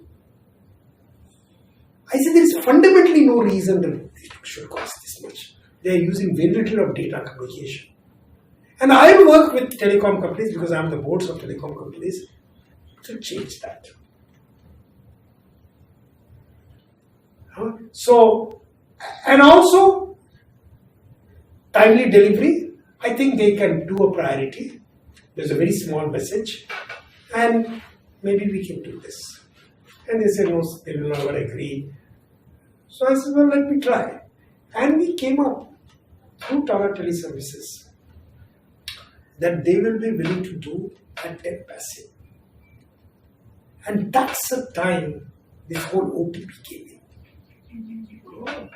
And the key thing happened is that OTP flourished. India was the only country at that time was doing OTP. And on one after another just went on and on and on. And that 10 paise became 1 paise and 0.7 paise and 0.1 paise today. And the whole country changed. The whole financial things wouldn't have changed but for that OTP and but for our willingness to try this. And I mean, you'll do all these things with OTP and you go to Europe, you do it. There is no OTP. We are the leaders. Not written, not celebrated, not talked about. No. Well, has somebody else mentioned OTP? Maybe somebody else mentioned something. But what I'm pointing out that if you start thinking afresh, and you work with even all these big people, and it was implemented. And next work was, I started saying, why can't we do mobile payment? Why credit card payment? And that time with 2G phone, it was very difficult. I tried. Who was the main person blocking it? So first of all, there were a bunch of companies who were trying this mobile payments. About 7-8 companies. I called them to IIT one day. And I am in State Bank of India. By now I am also in the RBI, what is called IDRBT, which is a institute of it's a Reserve Bank Institute for Technology. So I'm also on the board of that. So I'm driving technology everywhere. And so all these mobile payment people who are trying this came, and we had about 8 or 9 of them. In ESB only we met. So all of you are, and they're all trying to compete with each other. They're working with a very small market, doing very small things. And I asked the question, do you not want it to explode? So market to explode. They said, yes, sir. But this bottleneck, that bottleneck. I said, this will not remain. You are looking at each other as competitors, and you people are not doing anything. You are competing with for non-existent pie. Are you willing to join together? Work with me. And they said, yes. I said, you have to work with me to see that it works. He said, sir, you will be the chairman of this committee. I said, well, wait. We need to bring the telecom as a player, and we need to bring the bank in the player. So fortunately, I had enough linkage in telecom. I brought them. I had, through the courtesy of bank or State Bank of India, got them. And we formed a committee called Mobile Payment Forum of India, MPFI. And I was elected as the first chairman. And I had Professor Timothy Gonzalez and later on Professor Gaurav Raina write down the whole protocol for mobile payment. It's all done at IDRBT. Our meeting initially started taking place here, then it will take place at even Hyderabad at IDRBT, and then at Bombay. Some of them were very big event, and all people will come. And we got everything ready. And I got RBI approval. Initially there was issue, but I had enough cloud by this time in RBI that they would also agree. But you know from where did the main bottleneck came? This time it came, remember with ATM it was coming from banks, this time it came from mobile. Companies like Airtel, they would not facilitate this. They will create all kinds of bottleneck of that. Remember that at that time smartphones were not there. So you have to allow a few things. And they would say, yeah, we like to do it, but Airtel will like to open it. Airtel Bank. Airtel, this thing. Exclusive for this. We would like to standardize protocols so that everybody can do it. My objective was from any phone, for any bank, to any bank.